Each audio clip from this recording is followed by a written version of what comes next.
বহু বিবাহ কৰা পুৰুষ কৰ্মচাৰীক কৰা হ'ব বৰখাস্ত। বহু বিবাহ কৰা পুৰুষে কোনো চৰকাৰী আঁচনিৰ পৰা সুবিধা নাপাব। আগষ্টৰ পৰা অৰুণোদয়ৰ অধীনত ধনৰ পুনৰ বিতৰণ আৰম্ভ হ'ব। ৰেহাই মূল্যত পুনৰ আগষ্টৰ পৰা দাইল চেনিৰ যোগান। হিতাধিকাৰী আঁচনিৰ বাবে বাজেটত ৬,০০০ কোটি টকাৰ প্ৰস্তাৱ। HIV আক্ৰান্ত শিশু মৃতকৰ পত্নীয়ে পাব ১ লাখ টকা। আজিৰ দিনটোত এই কথা ঘোষণা কৰা হৈছে। উল্লেখ কৰিছোঁ পুনৰবাৰ, বহু বিবাহ কৰা যিসকল পুৰুষ, সেই পুৰুষে কোনো চৰকাৰী আঁচনিৰ সুবিধা নাপাব। বহু বিবাহ কৰা যিসকল পুৰুষ আছে, সেই পুৰুষসকলে আঁচনিৰ সুবিধাৰ সমান্তৰালকৈ তেওঁলোকক বৰখাস্ত কৰা হ'ব। আগষ্টৰ পৰাই অৰুণোদয়ৰ আঁচনিৰ ধন পুনৰ বিতৰণ কৰা হ'ব। ৰেহাই মূল্যত পুনৰ দাইল চেনি যোগান ধৰা হ'ব। হিতাধিকাৰী আঁচনিৰ বাবে বাজেটত ৬,০০০ কোটি টকাৰ প্ৰস্তাৱ দিয়া হৈছে। HIV আক্ৰান্ত শিশু মৃতকৰ পৰিয়াললৈ ১ লাখ টকা ঘোষণা কৰা হৈছে।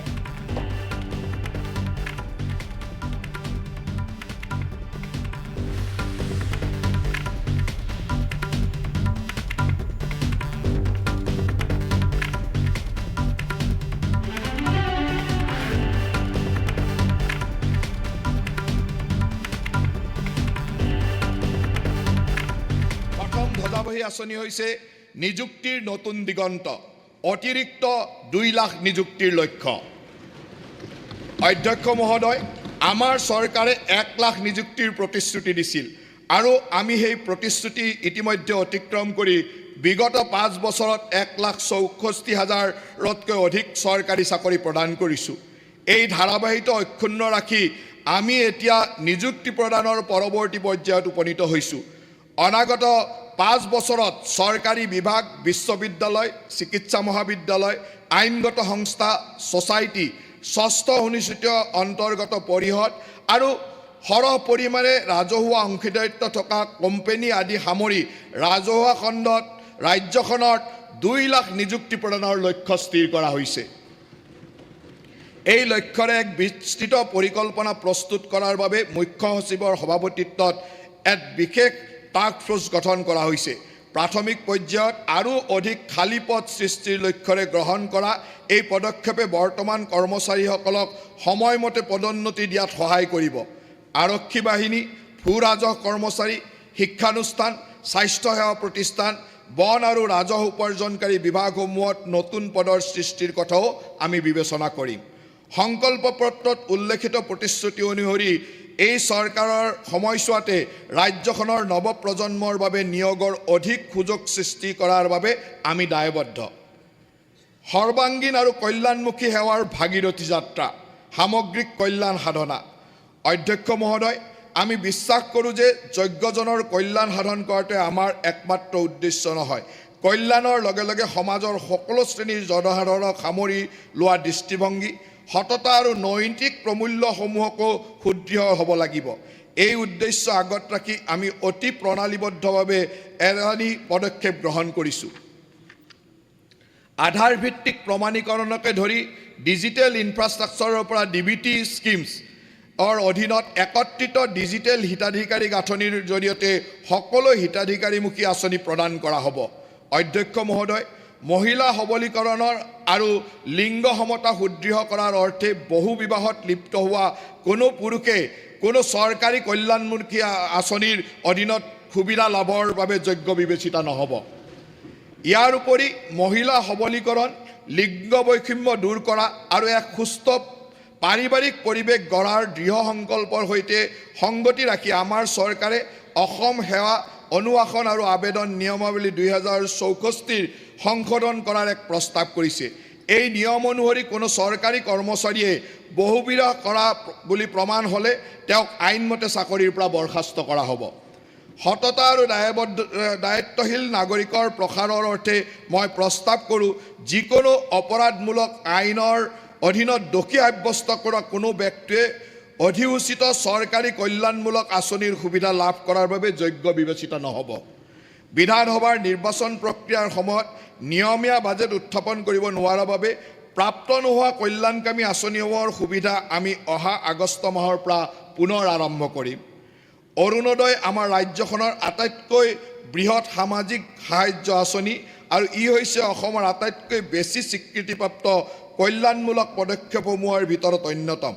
পূৰ্বৰ পৰ্যায়সমূহৰ পৰা আমি লাখ লাখ মহিলা নেতৃত্বাধীন পৰিয়ালক প্ৰত্যক্ষ মাহেকীয়া সাহায্য আগবঢ়াই অহা অৰুণোদয় আঁচনিয়ে এতিয়া সমগ্ৰ ৰাজ্যখনত প্ৰায় 40 লাখ পৰিয়ালৰ ওচৰ চাপিবলৈ সক্ষম হৈছে।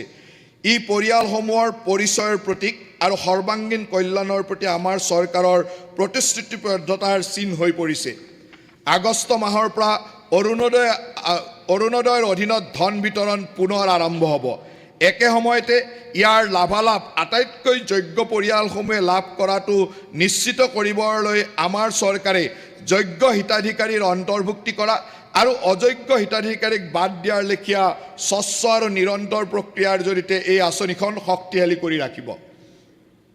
আমি অৰুণোদয় প্লাছৰ জৰিয়তে শ্বহীদ কুশল কোঁৱৰ সাৰ্বজনীন বৃদ্ধ পেঞ্চনৰ ধন আৰু বিধৱা পেঞ্চনৰ আঁচনিৰ প্ৰদানৰ কাম অব্যাহত ৰাখিম। অধ্যক্ষ মহোদয়, আমাৰ চৰকাৰে আগষ্ট মাহৰ পৰা ৰাষ্ট্ৰীয় খাদ্য সুৰক্ষা আইনৰ ৰেচন কাৰ্ডধাৰীসকললৈকে ৰেহাই মূল্যত মচুৰ দাইল আৰু চেনি যোগান ধৰাৰ কাম আৰম্ভ কৰিব। পশ্চিম এছিয়া সংকটৰ বাবে এই অত্যাৱশ্যকীয় সামগ্ৰীৰ মূল্য বৃদ্ধি পোৱা হেতু ৰাজসাহায্যৰ পৰিমাণ পৰিৱৰ্তনশীল হ'ব আৰু ই বজাৰ মূল্যৰ সৈতে সংযোজিত হৈ থাকিব।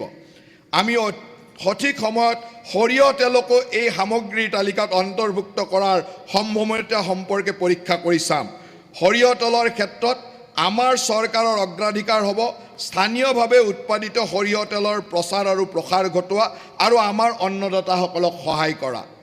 শিক্ষা সমাপ্ত কৰি কৰ্মসংস্থান লাভ কৰাৰ আগৰ সময়ছোৱাত 48,366 গৰাকী স্নাতক ডিগ্ৰীধাৰীক মাহে 2,500 টকাকৈ আৰ্থিক সাহায্য প্ৰদানেৰে জীৱন প্ৰেৰণা নামৰ আঁচনিখন আমি ছেপ্টেম্বৰ মাহৰ পৰা পুনৰ আৰম্ভ কৰিম।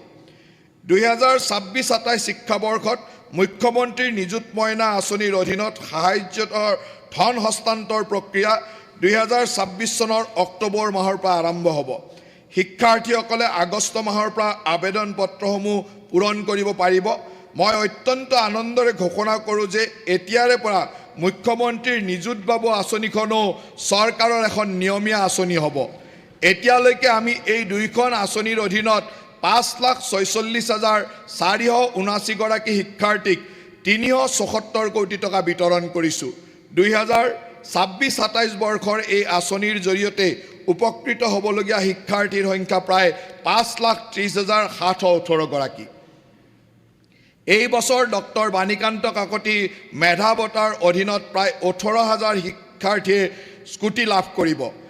শৈক্ষিক সাহায্যৰ সমতাপূৰ্ণ বিতৰণ সুনিশ্চিত কৰিবলৈ লাভ কৰা নম্বৰৰ এক নিৰ্দিষ্ট শতকৰা হাৰতে যাতে সাহায্য সীমাবদ্ধ হৈ নাথাকে আৰু অধিক সংখ্যক যোগ্য শিক্ষাৰ্থী উপকৃত হ'ব পাৰে, তাৰ বাবে এই আঁচনিৰ অধীনৰ বৰ্তমানৰ স্কুটি বিতৰণ প্ৰক্ৰিয়া অহা শিক্ষাবৰ্ষৰ পৰা বন্ধ কৰা হ'ব।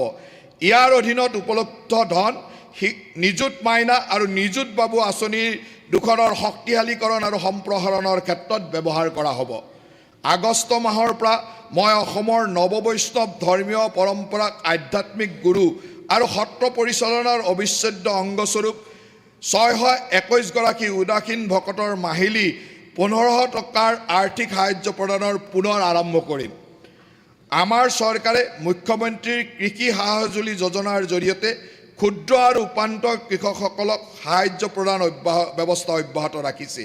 এই আঁচনিৰ অধীনত PM কিষাণ আঁচনিৰ সৈতে সংগতি ৰাখি প্ৰতিগৰাকী যোগ্য ক্ষুদ্ৰ আৰু উপান্ত কৃষকৰ বছৰি 11,000 টকাৰ আৰ্থিক সাহায্য প্ৰদান কৰা হয়। আমাৰ চৰকাৰে এক সম্প্ৰসাৰিত ক্ৰয় কাৰ্যসূচীৰ জৰিয়তে কৃষকসকলক যথোচিত মূল্য সুনিশ্চিত কৰিছে। 2025-26 বৰ্ষৰ ন্যূনতম সমৰ্থন মূল্যৰ উপৰিও অতিৰিক্ত ৰাজ্যিক প্ৰেৰণামূলক ৰাজসাহায্যৰ জৰিয়তে কৃষকসকলৰ পৰা 8 লাখ মেট্ৰিক টনতকৈ অধিক ধান ক্ৰয় কৰা হৈছিল। আমি ধান আৰু মাকৈৰ ক্ষেত্ৰত প্ৰতি কুইণ্টলত 200 টকা আৰু সৰিয়হৰ ক্ষেত্ৰত প্ৰতি কুইণ্টলত 300 টকাকৈ অতিৰিক্ত ৰাজসাহায্য অব্যাহত ৰাখিম। আমাৰ চৰকাৰে গেপ ছাপোৰ্ট স্কিমৰ জৰিয়তে প্ৰতি লিটাৰ গাখীৰত 5 টকাকৈ সাহায্য প্ৰদান কৰি দুগ্ধপালকসকলক সহায় আগবঢ়োৱাটো অব্যাহত ৰাখিব। ইয়াৰ ফলত প্ৰতি মাহে প্ৰায় 25,000 দুগ্ধপালক উপকৃত হয়।